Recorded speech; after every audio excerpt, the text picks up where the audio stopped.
पेरुआपाड़ और गंडी झरा नाल छाड़देला रुंगुटा कंपनीर आवर्जना पानी।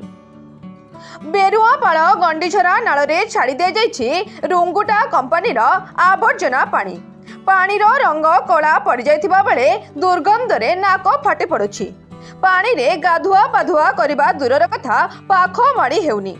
एही नाल बेरुआपाड़ गंडीरु बाहरी गंडी झरा दे लिंगरा नदी रे मिसी ब्राह्मणी नदी रे मिसी अछि। एही नाल नईरे प्राय 10-12टी ग्राम प्रभावित होउछन्ति। एही नाल पानी पी बहुत गाई गोरु और पशुपक्षी रोगाक्रांत होउछन्ति और एही पानी रे लोक माने गाधोई बहुत चर्म रोग रे आक्रांत होउछन्ति बोली गंडीझरा ग्रामर लोक माने असंतोष प्रकाश करछन्ति।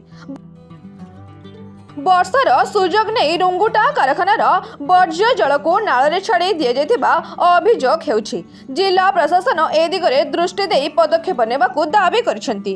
यदि जिला प्रशासन किछि दृष्टि आकर्षण न करी आम मानकू न्याय न दिए ताहले आगामी दिन रे रुंगुटा कंपनी आगरे धारणा रे बसिबो बोली गंडीझरा ग्रामवासी चेतावनी दैछन्ति।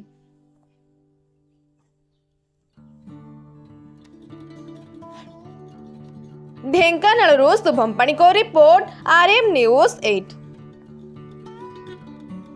प्रतिदिन नायक आमर ग्राम पंचायत है गालपड़ा ग्राम पंचायत रुंगुटा प्लांट जो दूषित पानी छाड़ी घर गंडी झरा आमर जो दूषित पानी छाड़ी आम सबू रोगाक्रांत हलुणी चर्म रोग आक्रांत हलुणी एवं रुंगुटा बारंबार ये करमर किसी कथा बुझुनी एवं आमर जो एक्सटेंशन करुच्ची जगह रुंगुटा आहरी अधिग्रहण करुच्ची 88 एकर केते से बाबद से नाल पार करना जगह नहीं दूषित पानी कला पानी छाड़ी आम सेकड़े गलानी आमर टाटा स्टील एकड़े नालटार आम चलुलु आउ कि चलिया असुविधा आम गाधोई पारुनी खाई पारुनी कि आम समस्ते महिला गाई गोरु समस्ते आम आक्रांत हलुनी।